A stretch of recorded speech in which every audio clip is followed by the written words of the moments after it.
আসসালামু আলাইকুম সুপ্রিয় শিক্ষার্থীবৃন্দ, ইকবাল সিদ্দিকী কলেজের পক্ষ থেকে তোমাদের সবাইকে স্বাগত জানাচ্ছি। আমি ফারহানা কাউসার প্রীতি, প্রভাষক, জীববিজ্ঞান, ইকবাল সিদ্দিকী কলেজ।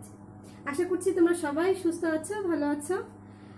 আজ আমি এইচএসসি জীববিজ্ঞান প্রথম পত্রের সপ্তম অধ্যায় নগ্নবীজি ও আবৃতবীজি উদ্ভিদ এই অধ্যায়ের যে অংশটি নিয়ে আলোচনা করব সেটি হচ্ছে পুষ্প সংকেত বা ফ্লোরাল ফর্মুলা নিয়ে।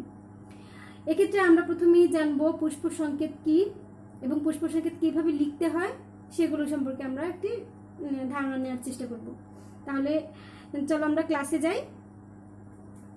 পুষ্প সংকেত বা ফ্লোরাল ফর্মুলা এটি কি প্রথমে বলে নেই। এই পৃথিবীতে প্রায় 2,80,000 প্রজাতি আছে আবৃতবীজি উদ্ভিদ বা ফ্লোরাল প্ল্যান্টস, যে ফুল হয় সপুষ্পক উদ্ভিদের যে প্রজাতি আছে প্রায় 2,80,000। তাহলে বুঝতে পারছো যে এই যে বিভিন্ন এত এত প্রজাতির ফুল এবং এত এত প্রজাতির ফুলের আকৃতি ভিন্ন ধরনের হয়। তার মধ্যে এক একটি ফুল একলিঙ্গিক হয়, কোনোটি উভলিঙ্গিক, কারো পাপড়ি 4টি, কারো 5টি, বহু পাপড়ি বা দল বিশিষ্ট হয়, পুংস্তবক একাধিক থাকতে পারে। এই যে বিভিন্ন ধরনের যে বৈশিষ্ট্য, এখন একটি স্বল্প সময়ে জানার জন্য একটি ফুল সম্পর্কে জানতে হলে বা এই যে এত অজস্র ধরনের পুষ্প আছে তাদের বৈশিষ্ট্য আসলে মনে রাখা প্রায় অসম্ভব, একজন মানুষের পক্ষে মনে রাখা অসম্ভব, যেরকম ভাবে আমরা চিন্তা করি শ্রেণীবিন্যাসের ক্ষেত্রে। তো এই যে পুষ্প সংকেতটিও যদি মনে রাখা, একটি ফুলের যে বৈশিষ্ট্য আছে সেটিকে যদি মনে রাখার জন্য একটি সংক্ষিপ্ত প্রক্রিয়া বা সংক্ষিপ্ত যে সিস্টেম সেটি হচ্ছে পুষ্প সংকেত। পুষ্প সংকেত সম্পর্কে আমরা যদি জানি তাহলে একটি ফুল সম্পর্কে সার্বিকভাবে একটি আমরা ধারণা নিতে পারি। কিভাবে?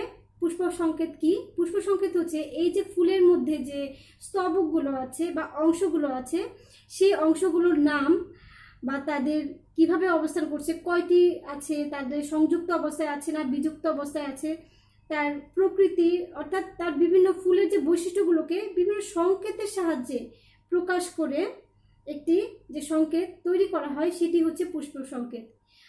তাহলে আমরা পুষ্প সংকেতের সংজ্ঞা বলতে পারি ফুলের বা পুষ্পের যে স্তবক আছে সেই স্তবকগুলোর সংখ্যা বা তাদের সদস্য সংখ্যা, তার সংযুক্তি, অসম নাকি সমসংযুক্তি আছে, বা তার মধ্যে কি কি অংশ উপস্থিত আছে, একলিঙ্গিক বা এক প্রতিসম, বহু প্রতিসম, কি কি বৈশিষ্ট্য আছে ফুলের, সেই সার্বিক যে চিত্র সেটিকে যখন আমরা একটি সংকেতের মাধ্যমে প্রকাশ করব তখন সেটি হচ্ছে পুষ্প সংকেত বা ফ্লোরাল ফর্মুলা।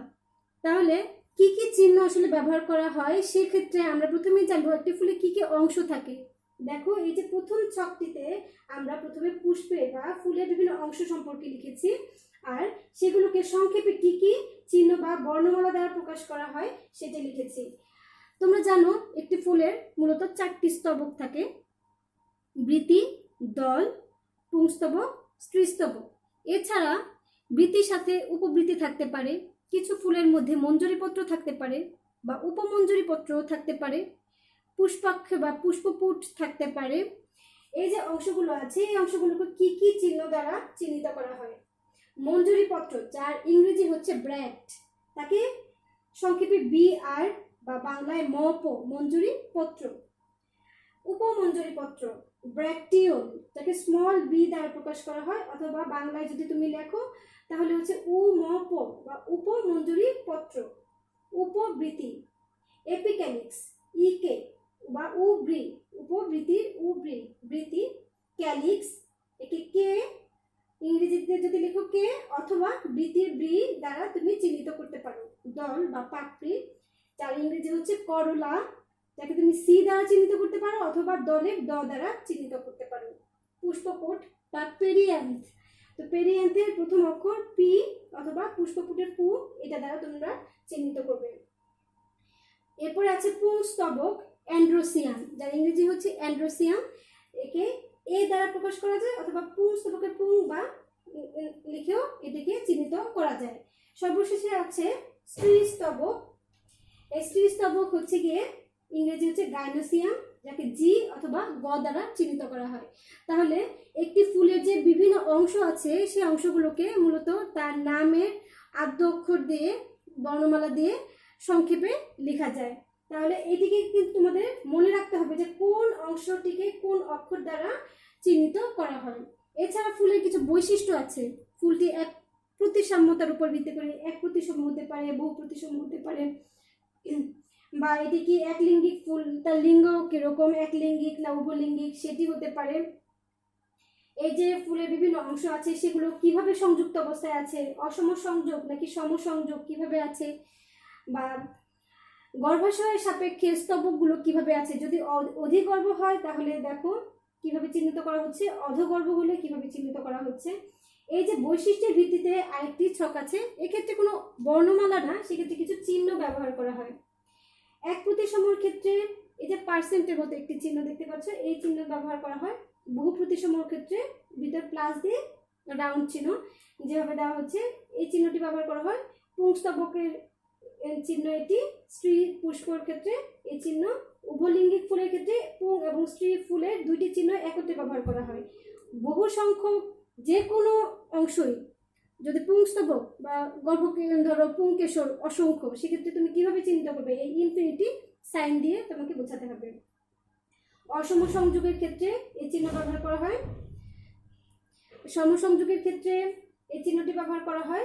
অধিগর্ভ, অধিগর্ভ কি, অর্থাৎ গর্ভাশয়টি অর্থাৎ উপরে থাকবে, আর এই যে নিচের দাগটি আছে এটি মূলত স্তবক বোঝানো হচ্ছে। গর্ভাশয়ের নিচে স্তবকগুলো থাকবে, অর্থাৎ গর্ভাশয় উপরে থাকবে, স্তবকগুলো নিচে থাকবে, তাহলে তাকে অধিগর্ভ বলা হয়। অধগর্ভ অর্থাৎ গর্ভাশয়টি নিচে এবং স্তবকগুলো উপরে। তাহলে গ এর নিচে যদি দাগ হয় তাহলে বুঝবো যে গর্ভাশয়টি উপরে আছে, অধিগর্ভ। আর যদি গ এর উপরে দাগ হয় তাহলে বুঝবো যে গর্ভাশয়টি নিচে আছে স্তবকে, তাহলে সেটি হচ্ছে অধগর্ভ। এই চিহ্নগুলো দিয়ে মূলত পুষ্প সংকেত লেখা হয়। তার যে পুষ্পের বৈশিষ্ট্য বা ফুলের বৈশিষ্ট্যগুলোকে বিভিন্ন চিহ্ন দ্বারা প্রকাশ করা হয়, আর হচ্ছে ফুলের বিভিন্ন অংশকে বিভিন্ন বর্ণমালা দ্বারা প্রকাশ করা হয়। এখন আমরা দেখব যে একটি ফুলের যদি আমি পুষ্প সংকেত লিখি তাহলে কত সহজে একটি ফুলের বৈশিষ্ট্যগুলো আমরা খুব অল্প সময়ে জানতে পারি, সেটি এখন দেখব। এখানে জবা ফুলের পুষ্প সংকেত লেখা হয়েছে। তো এই যে পুষ্প সংকেতটি দিয়ে আমরা কত সহজে জবা ফুলের সার্বিক বৈশিষ্ট্য আমরা জানতে পারি তা আমরা এখন দেখব। সবার প্রথমে যে চিহ্নটি আছে এটি দেখে তোমরা দেখতে পাচ্ছ এটি কি বহু প্রতিসাম্যতার একটি চিহ্ন। তাহলে প্রথমে আমরা দেখলাম যে জবা ফুলের মধ্যে জবা ফুলটি এই চিহ্ন দেখে বুঝলাম যে এটি বহু প্রতিসম। তোমরা জানো একটি জবা ফুলকে কিন্তু সমান ভাগে একাধিকবার তুমি সমান ভাগে ভাগ করতে পারবে, প্রধান অক্ষ বরাবর বারবার তুমি একাধিক ভাগে তুমি ভাগ করতে পারবে। এটি হচ্ছে প্রতিসমতা, বহু প্রতিসম। তাহলে বহু প্রতিসম ফুল, এটি উভলিঙ্গিক, এর মধ্যে পুংস্তবক স্ত্রীস্তবক উভয়ই আছে। অর্থাৎ উপবৃত্তি আছে 5টি, এবং যেহেতু এখানে ব্র্যাকেট নাই তার মানে হচ্ছে মুক্ত অবস্থায় থাকে। বৃত্তি আছে 5টি এবং সংযুক্ত অবস্থায় আছে। দল বা পাপড়ি আছে 5টি। পুংস্তবক অসংখ্য আছে। আর তোমরা দেখতে পাচ্ছ যে দল এবং পুংস্তবকের মধ্যে একটি দাগ আছে উপরে, অর্থাৎ এখানে বোঝা যাচ্ছে যে পুংস্তবকটি দল বা পাপড়ির সাথে সংযুক্ত অবস্থায় থাকে। তারপর আছে গর্ভাশয় কিরকম, অধিগর্ভ। এবং এই যে গর্ভকেশর বা স্ত্রীস্তবক আছে কয়টি, 5টি সংযুক্ত অবস্থায় আছে। আমি যদি জবা ফুলের অর্থাৎ শেষের অংশটুকু শুধুমাত্র একটু তোমাদেরকে দেখাই, তোমরা যদি চিহ্নিত করে থাকো তাহলে তোমরা জানো যে যেহেতু পুংস্তবক স্ত্রীস্তবক দুইটি আছে, এটি উভলিঙ্গিক। একটি ফুলের জবা ফুলের যদি গর্ভাশয় হয়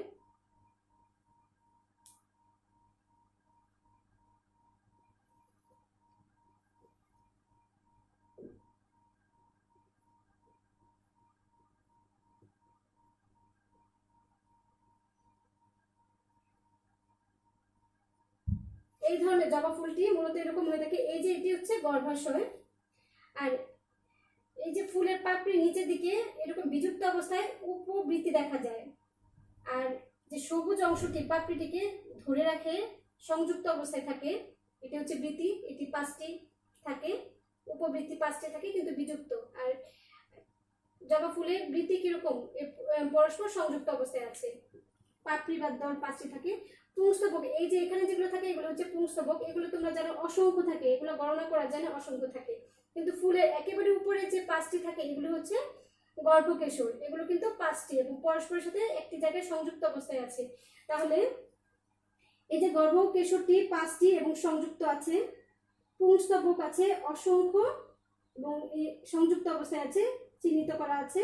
তাহলে এই যে জবা ফুলটি যদি আমরা চিন্তা করে থাকি, জবা ফুলের পুষ্প সংকেতের সাপেক্ষে যদি চিন্তা করি, তাহলে যে কোনো ফুলের পুষ্প সংকেত যদি তোমাকে দেওয়া হয় তাহলে তুমি কিন্তু খুব স্বাভাবিকভাবে তার নাম যদি জেনে থাকো তাহলে খুব সহজভাবে তুমি বলতে পারবে যে সেই ফুলের মধ্যে সেটি কি একলিঙ্গিক ফুল কিনা, বা তার প্রতিসাম্যতা কীরকম, তার পাপড়ি কয়টি আছে, বৃতি কয়টি আছে, এটি অধিগর্ভ না অধগর্ভ, বা তার পুংস্তবক কয়টি আছে, সংযুক্ত না বিযুক্ত, এই সবগুলো বৈশিষ্ট্য কিন্তু খুব অল্প সময়ে আমরা জেনে নিলাম। তাহলে ঠিক একইভাবে অন্য ফুলের ক্ষেত্রেও আমরা পুষ্প সংকেত দিলেই আমরা বলতে পারবো যে সেই ফুলের মধ্যে কি কি উপাদান আছে। তাহলে পুষ্প সংকেত মূলত কি করে, একটি ফুলকে সহজভাবে জানার জন্য যে সংকেত সেটি হচ্ছে পুষ্প সংকেত। খুব স্বল্প সময়ে কোনো একটি ফুল সম্পর্কে জানতে হলে একটি পুষ্প সংকেত সম্পর্কে ধারণা যদি থাকে তাহলে সেটি সহজে জানা সম্ভব। তাহলে এই ছিল পুষ্প সংকেত, ফুলের একটি গুরুত্বপূর্ণ একটি অংশ হচ্ছে এই পুষ্প সংকেত। বা আবৃতবীজী উদ্ভিদকে জানতে হলে যে জিনিসটা সবচেয়ে বেশি গুরুত্বের সাথে জানতে হয় সেটি হচ্ছে এই ফ্লোরাল ফর্মুলা বা পুষ্প সংকেত। আশা করি তোমরা এই লেকচারটি যদি দেখে থাকো তাহলে পুষ্প সংকেত সম্পর্কে একটি ভালো ধারণা তোমরা পাবে। তো সবাই সুস্থ থেকো, ভালো থেকো, ধন্যবাদ।